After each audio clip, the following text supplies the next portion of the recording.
I'm instructor Muriel Howard. We are in week 1 of BC3030. Here's our overview and what to expect. And there is a brief lecture covering chapter 8 of the next step. So what I have here is our simplistic roadmap. There's a full roadmap inside of week 1 materials folder, so be sure to view and download that. But here is a suggested order of completion for the assignments and what needs to be done to assure that your week 1 is completed successfully. Okay, the first thing, register for the McGraw-Hill Connect side of the course. Here is a link to the tutorial. The tutorial is also saved inside of course questions. I've already discussed this briefly inside of our welcome video, Welcome to BC 3030. Please take a look at that if you have not done so already. Excuse me. Okay, the next thing that you should do is complete your Connect test inside of Blackboard.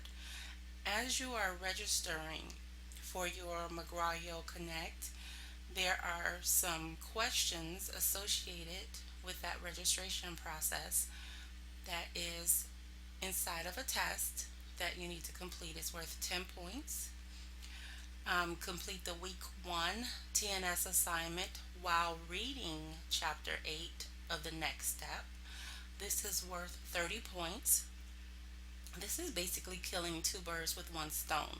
I suggest completing this assignment and reading chapter 8 simultaneously because it prepares you for your discussion.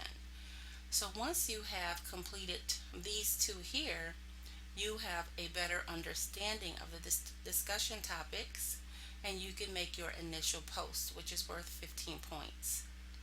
After you've done that, complete your certification assignment for the Certified Billing and Coding Specialist. This is worth 40 points. Inside of the assignment criteria, there is a link that takes you to a website that you basically click around and look for the qualifications for certification. Now, here is a hint about these assignments. These are the easiest assignments that you can complete. These are 40 easy points, free points, full credit assignments. Basically, once you go over to that website and you find the necessary information, you just take a screenshot or copy and paste what it is that you have learned about the qualifications for certification. There are 3 of these, one in weeks 1 through 3, and that is a total of 120 free points for full credit. So just be careful not to skip this assignment. It's just basically doing a little research online, copy, paste, submit. Very easy. The only thing is that you have to assure that you are giving us the qualifications for sitting for the certification. Um, Here's a little hint about that particular assignment. All of the qualifications for each certification that they give are the same. So once you get to that page, then that is the information that I am looking for. The next thing, print out and practice your next step test or week 1 test. It's worth 45 points. If you don't know how to print out and practice this test, then please review the Welcome to BC 3030 lecture or video tutorial that I sent out this week, and it will give you great hints and tips on how to print your test in advance to assure that you get the highest score possible. Print and complete your coding test. So if you print your test early in it, way in advance before the weekend, about Wednesday or Thursday, you should be able to answer all of the necessary questions and get the highest score possible. There is a lecture for this week called Breaking Down Coding Cases that covers this test, and it's a tutorial on exactly what to look for, what to highlight, what to code, The important things, and I advise you guys to, watch that and review that as you are completing your coding test. Okay, finally, post your replies. Do not forget to reply to 2 students by the end of the week. And that should complete all of your tasks for the week. If you go in this order, you should basically complete every assignment. Once you post your replies, you definitely don't forget, once after you've registered and watched the tutorial, to complete your assignments inside of the McGraw-Hill Connect for the IEHR. Now, I normally do not require that you guys submit your IEHR assignments. However, if you are complete, you can just send me, well, post inside of that assignment that it has been completed, and I will pull your score that way. You can also take a screenshot of what you've completed and post that as well. I will definitely go in and pull everyone's scores and post them no later than Monday or Tuesday. But it's easy for me if you post something inside of that assignment and say, the week 1 assignments are completed. And that kind of keeps me on track with whose grades I need to pull. Okay, the tools needed for this week: breaking down coding cases week 1 lecture, the IEHR troubleshooting tutorial, and your NBC tutoring labs. Okay, so let's get started. BC3030 Week 1 Musculoskeletal System Coding. We are in Chapter 8. Code ranges are in the tools. Subsections are divided based on anatomic site and then service, for instance, excision and then incision, and so on. Here's a word that is broken down in medical terminology or written in medical terminology form. Arthro means joint. Centesis means an injection or to aspirate, puncture, and aspirate fluid. And in this case, since the word arthro is in front, it means joint. This is what it looks like here. This is what it looks like in real life. Here are a few things that can be reported separately along with this service. The substance injected into the joint space. You would use a J code for that from your HCPCS manual. And the imaging guidance, if applicable. Any radiological services. Sometimes a provider can report an E&M service if this service is different than the actual reason the patient came to the doctor's office on that day. There's a few different rules about modifier 25, but they can be added to an evaluation and management service if the patient comes in for, say for instance, a cold or a headache or just an annual physical, and that's their diagnosis, but they have a separate diagnosis of rheumatoid arthritis or something like that the provider is addressing, and he does the arthrocentesis, so he will report the evaluation and management with a modifier 25 and the procedure code for the arthrocentesis on the same day. Okay, moving on to fixation devices. For example, I have a cranial halo. This is what it looks like. We have internal and external fixation devices. Internal are pins, screws, and wires, and plates are used to hold the device in place. Basically, like a hip replacement, those would be internal fixation devices.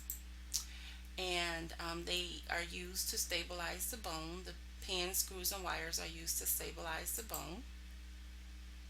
And this here is an external fixation device because it is outside of the body. The application of device on the outside here, and we would report fracture treatment separately unless the code indicates it is inclusive. A lot of times with your CPT coding, you run into codes that are all inclusive, and We may see that a provider did this and this, but if we can find one code that includes both services, then that's all you need to report is that one CPT code. Sometimes we have a fracture service and you will run into some wordings that say with manipulation or without manipulation, or fracture treatment with and without manipulation. And that basically makes a difference in your coding. And that's what um, the fracture treatment basically is. Okay, excision. We know that it is to cut and remove. Here is a light 'em up note, basically telling us to remember that excision means to cut and remove. It is done to contain biopsies for bones and muscles. Codes are divided by the type of biopsy, whether there was a biopsy or a sample taken of a bone, or if the sample was taken of a muscle when we are dealing with the musculoskeletal system. You know that there can be excisions in any organ of the body. Okay, we also have codes divided by the depth. Did he go through the first two layers of skin? Did he go through the bone all the way down? Did he include the muscle with it? So that's what the depth is speaking of. And sometimes the method. There's a couple of different ways that biopsies can be done, and we'll talk about that in a few minutes. So here we have what I call a reflection point. It is asking us, what is the definition of arthrocentesis? And so I will not answer that question because this is something for you guys to kind of jot down and see if you know. There's also some questions at the end of this. And just so you know, this PowerPoint is going to be available for you guys inside of week 1 instructor materials. So you can write notes on that as well as you go along. So we have biopsy equals to remove cells for examination. We know that. We just talked about it a few minutes ago, but we did not talk about the methods. It could be percutaneous or excisional. Percutaneous basically means with a needle. Anything that is done by way of a needle is considered percutaneously. There's also pins that goes into the body, and those are basically considered percutaneously as well. Excisional is when we cut and remove. So there's a couple of different ways. And here is a light 'em up note telling us that biopsy codes do not include tumor excision. So we need to make sure we code those separately. And this has our little $ here, because the more we know and the more we remember, the better we become at getting payments for our procedures and services. Okay, types of fracture treatments. We have open, which is surgically open to the surgeon's view, basically using a scalpel. Closed is manipulated from the outside. Percutaneous, insertion of devices through the skin. Okay, manipulation also means reduction, something done with the hands. As we see here, manipulation equals done with the hands. Here is another link for a YouTube video that shows an open reduction procedure, and we will discuss this in the week 1 discussion forum as well. It says that manipulation is use of force to return the bone back to normal alignment. Usually if there was a fracture and the fracture was dislocated out of place, then the provider will use his hands to manipulate or move everything back into place. And also codes are divided based on whether manipulation was or was not used as part of the treatment. So remember, I said we will run into codes that may say with manipulation, or codes that say without manipulation, or there are codes that says with or without manipulation. Doesn't matter. Reflection point. Can you name three types of fracture treatments? It's something that you think about, and you could pause this and jot your answers down. Okay. Subheadings for endoscopy slash arthroscopy. These are one and the same.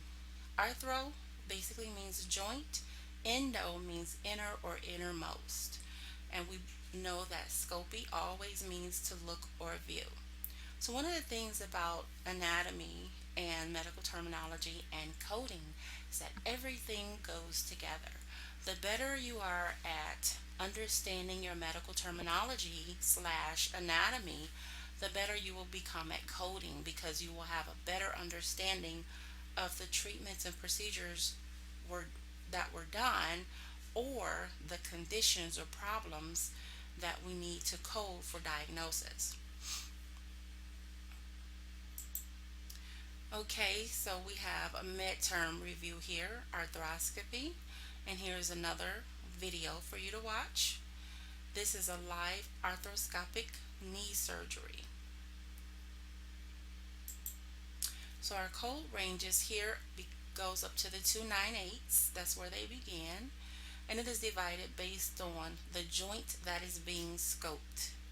So we know we're dealing with the musculoskeletal system altogether, but inside of, well, what's included in the musculoskeletal system are the muscles, the bones, and the joints. Everything works together. Okay, and the subheading or the endoscopy section is further subdivided based on the extent of the service.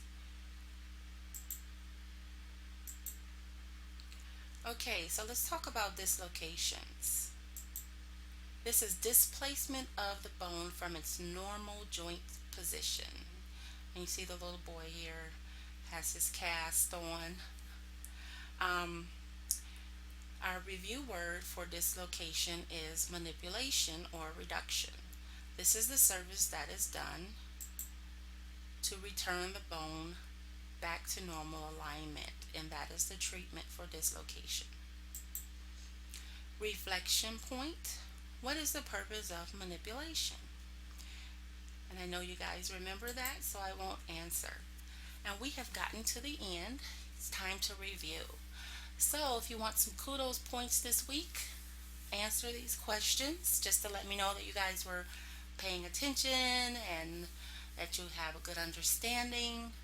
And email the answers to me at mhoward@studymedical.com, or you can email me in Blackboard.